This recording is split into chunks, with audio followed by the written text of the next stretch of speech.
اور آج کے دن کی ایک اور مناسبت ہے، وہ کیا ہے؟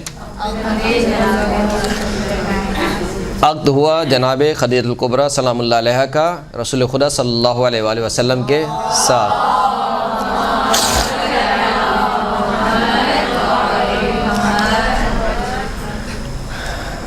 عقد اس طریقے سے ہوا کہ جناب ابو طالب نے کہا کہ اے محمد، میں چاہتا ہوں کہ تمہاری شادی کروں، لیکن میرے پاس اتنا مال نہیں ہے کہ میں تمہاری شادی کر سکوں، اور یہ جو خدیجہ ہے اس سے ہماری رشتہ داری لگتی ہے، اور یہ ہر سال قریش میں سے کچھ لوگوں کو اپنا مال دے کر اپنے غلاموں کے ساتھ بھیجتی ہے کہ وہ تجارت کریں، اور جب وہ تجارت کر کے آتے ہیں تو ایک اچھا پروفٹ، ایک اچھا منافع ان لوگوں کو دیتی ہے۔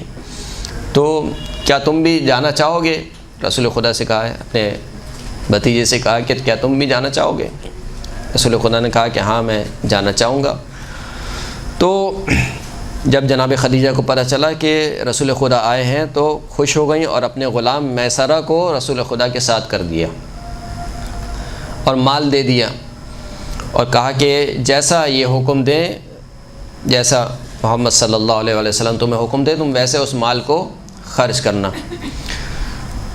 میسرہ گیا، اور میسرہ جب پلٹ کر آیا تو اس نے کہا کہ ما مر بشجرۃ ولا مدرۃ الا قالت السلام علیک یا رسول اللہ۔ کہا کہ میں نے ایک عجیب و غریب واقعات دیکھے ہیں کہ یہ شخص کسی شجر سے اور کسی پتھر کے پاس سے نہیں گزرتا ہے مگر وہ اس کو یہ کہہ کر سلام کہتے ہیں کہ السلام علیک یا رسول اللہ،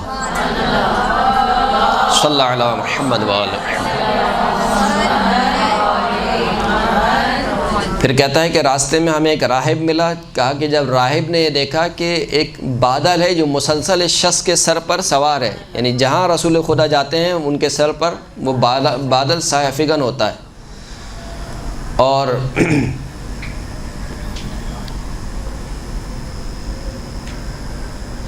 پھر اس راہب نے جو ہے وہ خوشخبری سنائی کہ یہ شخص جو ہے وہ نبی لگتا ہے، مجھے اللہ کا ولی اور اللہ کا نبی لگتا ہے۔ بہرحال وہ سارے جب واقعات میسرہ نے بیان کیے اور رسول اللہ کا اخلاق سب سے بڑھ کر جب بیان کیا تو واپس آ کے جو ہے وہ جناب خدیجہ بہت خوش ہوئیں، اور کہا کہ اس سفر میں جتنا ہمیں منافع ہوا کبھی اتنا منافع نہیں ہوا۔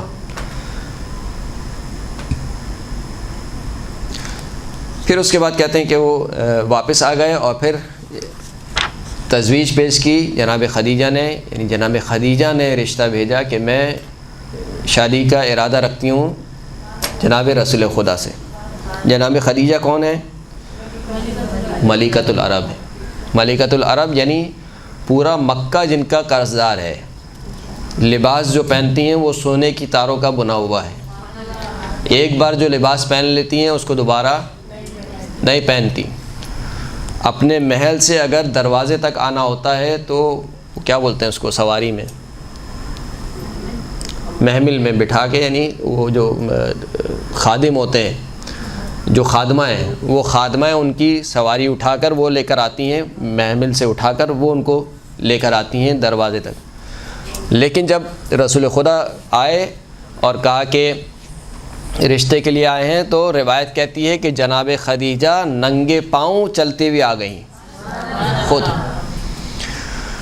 اور آنے کے بعد جو ہے وہ جناب ابو طالب نے جو ہے وہ کہا کہ یہ اس طریقے سے معاملہ ہے، اور میں جو ہے وہ اپنے بھتیجے کا رشتہ لے کر آیا ہوں اور شادی کرنا چاہتا ہوں۔ جناب خویلد سے کہا۔ اب اس موقع پر جو جناب ابو طالب نے خطبہ پڑھا ہے، جس کو اہل سنت نے بھی نقل کیا ہے، اگر یہی خطبہ پڑھ لیا جائے اور سمجھ لیا جائے تو یہی ابو طالب کے ایمان کے لیے کافی ہے۔ خطبہ کیا پڑھا؟ فرمایا الحمدللہ الذی جعلنا من زرع ابراہیم الخلیل ومن ذریۃ الصفی اسماعیل وصعصع معدن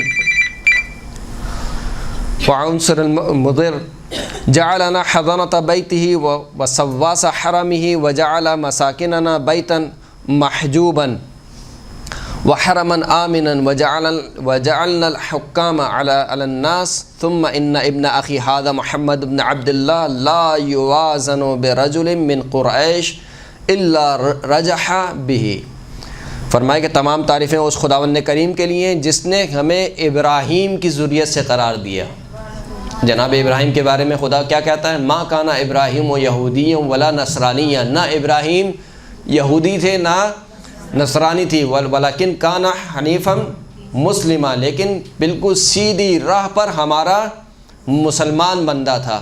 اور جناب ابو طالب کہہ رہے ہیں کہ خداوند کریم کی تعریف کی جس نے ہمیں نسل ابراہیم سے قرار دیا، وذریت صفی اسماعیل، اور جناب اسماعیل کی چنی ہوئی ذریت سے ہمیں قرار دیا، اور جس نے ہمیں اپنے گھر کا متولی بنایا۔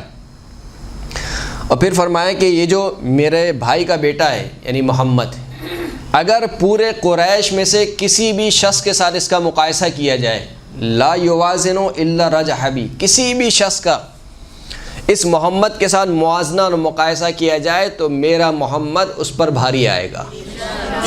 اب اس سے زیادہ اور کیا ایمان کی دلیل آپ کو چاہیے؟ ولا یقاس باحد منهم الا عظم عن، اور میرے محمد کا کسی سے بھی مقایسہ نہیں کیا جائے گا مگر یہ کہ میرا محمد اس پر فضیلت رکھے گا۔ وَإِن كَانَ فِي الْمَالِ مُقِلًّا فَإِنَّ الْمَالَ بَرَقٌ حَائِلٌ وَظِلٌ زَائِلٌ، اگرچہ کہ محمد کے پاس مال نہیں ہے لیکن مال ہے کیا؟ سوائے ہاتھ کے میل کے اور کچھ نہیں ہے۔ کون فرما رہا ہے؟ جناب ابو طالب۔ وَظِلٌ زَائِلٌ، سوائے ایک سائے کے اور کچھ نہیں ہے، آج ہے کل نہیں ہے، یعنی مال کی کوئی وقت نہیں ہے، کوئی اوقات نہیں ہے۔ اگر تم کہتے ہو کہ مال نہیں ہے اس کے پاس تو یہ مال کا نہ ہونا اس میں کوئی عیب کی بات نہیں ہے۔ وَلَهُ وَاللَّهِ خَطْبٌ عَظِيمٌ مَدَبَعٌ شَائِعٌ، خدا اس کے لیے، اس محمد کے لیے خدا کی قسم، خطب عظیم، بہت عظیم فضیلت ہے، وَنَبَعٌ شَائِعٌ، اور ایک ہی ایسی نبوت ہے جو عنقریب پھیلنے والی ہے۔ اب یہ نبوت کا اقرار نہیں ہے تو اور کیا ہے؟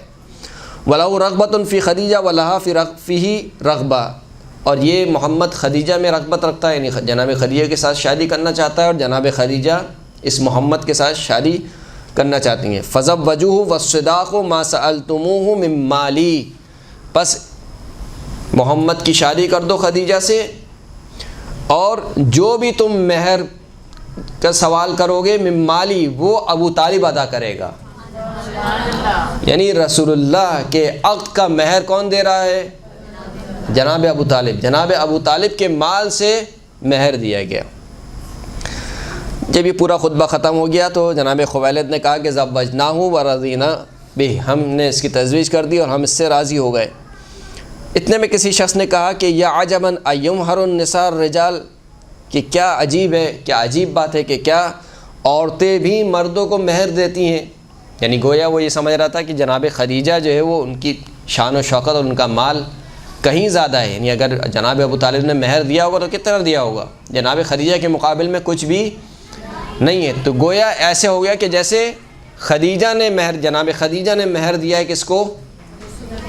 رسول خدا کو۔ جب یہ سنا تو ایک مرتبہ جناب ابو طالب کو جلال آ گیا اور کہا کہ اذا کانوا مثل ابن اخی ھذا طلبت الرجال باغلی الاثمان، اگر پورے قریش میں کوئی میرے اس بھتیجے جیسا ہو تو تمام لوگ اس کو سب سے غالی ترین، قیمتی ترین قیمتوں میں خریدنے پر تیار ہو جائیں گے۔ یعنی یہ محمد مصطفیٰ اس عظمت پر فائز ہے، اگر اس کی عظمت کے جیسا کوئی شخص ہو تو سب سے جو قیمتی ترین مہر ہے وہ اس شخص کے لیے دینے پر تیار ہو جائیں گے۔ وَإِذَا كَانُوا أَمْثَالَكُمْ لَمْ تَزَوَّجُوا إِلَّا بِالْمَهْرِ الْغَالِي، لیکن اگر تم لوگوں کی مثل ہو تو بس اسی طریقے سے جو رائج مہر ہے اسی مہر پر شادی ہو جائے گی۔ یہ سننا تھا کہ اتنے میں ایک شخص نے کچھ اشعار پڑھے، یہ اشعار سن لیں اور پھر اس کے بعد آپ کی زحمت تمام۔ ہنیئا مریا یا خدیجہ قد جرت لقد طیر فیما کان منکا باسعد، اے خدیجہ آپ کو مبارکباد ہو، آپ کو گوارا ہو کہ آپ کا نصیب اچھا ہو گیا۔ کہا کہ اے خدیجہ آپ کا نصیب اچھا ہو گیا۔ ہم نے تو یہ سنا ہے کہ کیا ہوتا ہے، مرد کا نصیب کس سے ہوتا ہے؟ عورت سے۔ یہ کہتے ہیں کہ نہیں، محمد کے ذریعے سے خدیجہ کا نصیب اچھا ہو گیا۔ تزوجتہ خیر البریہ کلہا، تو نے ایسے شخص سے شادی کی ہے جو تمام مخلوق میں سب سے بہترین شخص ہے۔